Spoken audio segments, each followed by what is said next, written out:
watchers, welcome back to the channel. So today I have here a watch from Parnis, a brand which is quite well known actually. They do get discussed quite a lot on forums and many people have brought it up on this channel, but I haven't had the pleasure to have one in hand, and this one is courtesy of a viewer of Mike, who has very kindly sent me this all the way from the US to borrow and review and compare on the channel. So a shout out to Mike. Thank you very much again for lending me this watch. So guys, this is the Parnis automatic dive watch PA6007. They don't really name it anything specific. There's no kind of model nickname or anything. So it's just going by the model number if you want to search this specifically. The MSRP listed, as far as I can find, is 205 USD, but on sale realistically you can find this for just over 100 USD, and of course I'll put all the links below in the description of anything I can find in terms of product listings. Right, let's move on into the specific of the movement here. So the movement in this particular watch is the Miyota 8215, or it could be the 821A. Different listings say different things about this, but either way, it's exactly the same movement. One's decorated and one is less decorated. The specs over on the left. Now, the rated accuracy, you can see there, -20 + 40.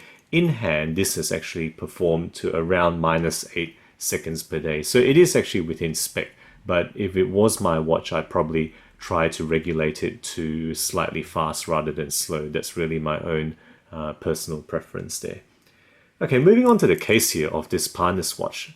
The case here has a diameter of 43mm in, I think it is actually 316L steel. I think I remember seeing that written or reported by some people, but the listings I can find don't explicitly state that it is 316L steel, but it does feel like it is, or if it's not 316L, it's pretty darn close. It's pretty decent quality in feel anyway.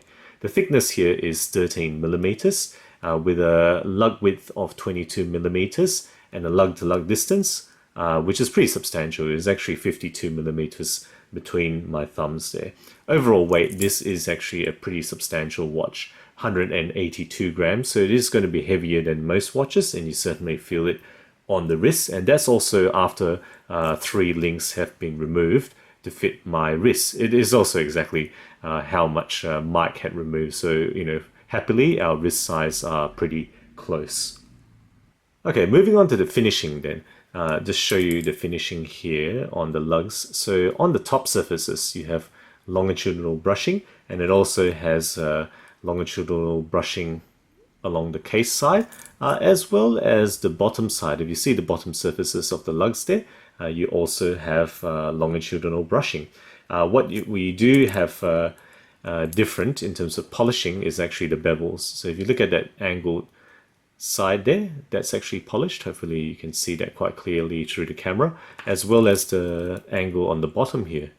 So that there's an angled surface here on the bottom edge. That's also a polished surface. So nice transitions that they've gone for in terms of between brush and transitioning and contrasting with the polished surfaces that they have here. There is actually a relatively plain looking polished case back with a scanty minimalistic type of details. It does tell you a little bit about the watch and the specs there, and the model number in the middle there, PA6007, that you can see there next to the Parnis.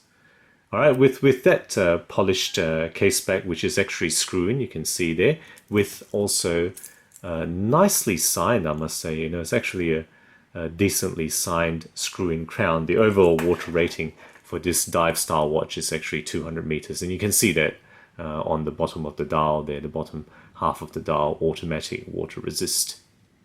Okay, now moving on to the details of the dial here. The dial itself has a very gentle wave texture. Now let's just see if I can show it to you. If you look at that, you see it coming there. It's actually pretty pleasing. It's not like the typical wave dial of, say, an Omega Seamaster, what they used to do and what they currently do in the new model. This one actually has a convex downwards and then a convex upwards to the right side of the dial there. So it's a very, I guess you can call it a very gentle wave dial there, not the more frequently oscillating wave that you might see in more typical wave dials. Looking at the markers, you can see all markers are applied. They do appear to have steel, and they do have a swath of loom painted down the middle there. All right, baton hand for the hour, and then kind of like a sword-shaped hand for the minute, which is also painted around the side in orange. It does have fairly basic loom. Now, they haven't stated what exact loom it is, so presumably it isn't superluminova or anything better than that. It's actually fairly basic loom. It doesn't last through the night, but it functions at least for the first hour. I'll put a loom shot here, of course, to let you see how it looks like in the dark.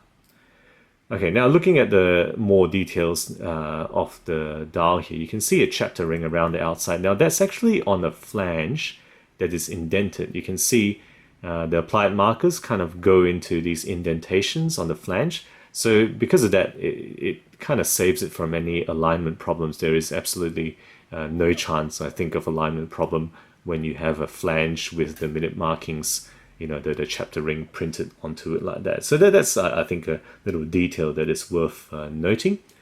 Moving on to the bezel then, right? They do seem to say it is a ceramic. I think some listings have said that this is a ceramic insert, which, really is a bonus at this price range. I'm not sure if I've seen another watch as cheap as this with a ceramic insert. And if it truly is, then that is a true bonus here. So you've got that insert there, which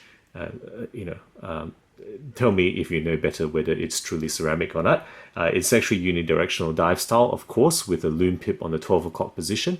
And I'll just show you quite loud. 10 clicks, 15 clicks. So it is actually 90 click. It's not 120 click bezel, and make of it what you will. Some watches I've reviewed, quite a number actually, have had 90 click rather than 120 click bezels. And then on top of the dial and the bezel is a flat crystal, and it is actually a flat sapphire crystal. So that's a nice little another bonus thing as well, that they've provided a sapphire at this very low price. Right, okay, so that's the case description. Let's move on to the bracelet then. Okay, so we have a bracelet which is solid in terms of the actual makeup of the bracelet, including the end links there, and the finishing is alternating between that polished center bit and then longitudinal brushing on the side, and then polished along the side surfaces. It is actually push pin adjustment, right? Of course, right? Not going to be surprised by a screw link adjustment on this price range in this particular watch this time. Okay, moving on to the clasp then. All right, you have fairly solid kind of scissor deployant arms here with Parnis there, and then on the clasp itself, again, you have Parnis, but this part of the clasp, just show you, is relatively basic. It's a press metal with push button. Now the push button is very nice. It's got those little arms there where it actuates to release the clasp, and then it's also got a little token dive extension. Now this is probably the weakest part of the whole thing. That's a thin press metal there for the token dive extension. Almost an afterthought, I suppose. Why is that there? It looks like maybe it'll feel nicer if they didn't have that lower price bit in there. Okay, so that's the overall watch there. Let's try it on for the wrist shot now.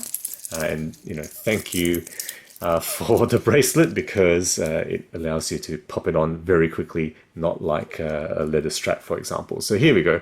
That's the Parnis PA6007 automatic dive style watch on my 17 centimeter wrist. 52mm lug to lug means it is actually too big, in terms of the usual taste and what is suitable for my wrist. It is actually too big, but there it is. That's a wrist shot to show you guys. And if you look at the clasp, that's how it sits at the back. Rotating to the side, how it sits on the side view, and there it is on the front again.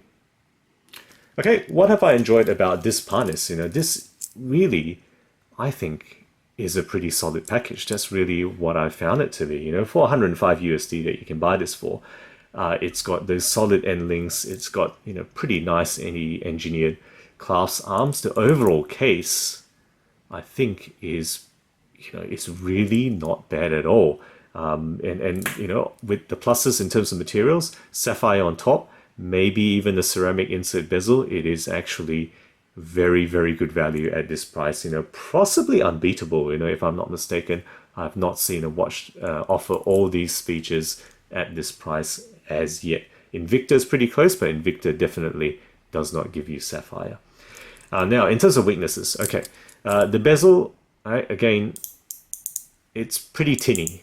Okay, you can hear that sound. It's not a very, I guess, luxurious sound. It feels weak, and there is some back play on the bezel. So that's actually relatively weak. Appearance-wise, finishing-wise of the bezel steel there is not bad. It's just the actual in-hand feel that is relatively weak, I think, in terms of the bezel. The case back, you know, yes, it's functional. I think they could have done more in terms of, you know, some etching or patterns. They've just chosen to go to a plain case back. So maybe that's a budget thing, right? How much can you expect for $105? They've gone for a plain case back. And then the bracelet, well, whilst the fact that these are solid, the clasp, it has a bit of a weakness to it. It does feel a bit weak. Overall, the bracelet does feel light, you know, somehow, despite the fact that it appears to be solid steel, it feels lighter, and it feels like on the wrist, the case actually overbalances the rest of the bracelet. It feels quite top heavy as a result of that. That's just what I feel about it when I've tried this on hand over the last couple of weeks. And then lastly, I'll just mention a QC issue here. Hopefully I can show it to you on camera. Right, if you look at that minute hand, just on the left side there, about midway down, there is actually a blemish there. Might fail to pick it up on camera. Hopefully it does pick up. There's a bit of a imperfection there. Now that obviously has to be there in factory, right? No, this watch hasn't been opened by the owner or myself, so that's obviously a blemish that ended up in the factory and ended up in the watch and got through QC and wasn't picked up, or was deemed not necessary to, you know, to repair it. So there's a bit of a QC issue to point out, but overall, you know, it is what it is for the price that you pay. The value proposition here is very, very compelling. So there we go. My very first Parnis watch that I featured on the channel. Thank you again, Mike, for lending me this. Guys, let me know what you think. You know, I'm sure a lot of you would own watches from this brand. It does seem to be very popular, particularly if you're kind of looking at watches around this price range. I'm very keen to hear your thoughts about Parnis. If not this watch, any other watches you might own. So guys, if you enjoy my videos, do consider subscribing. I put out new content every week, always aiming to be objective and unbiased about all things horology. Thank you again for sticking with me, and as always, I'll catch you guys next time.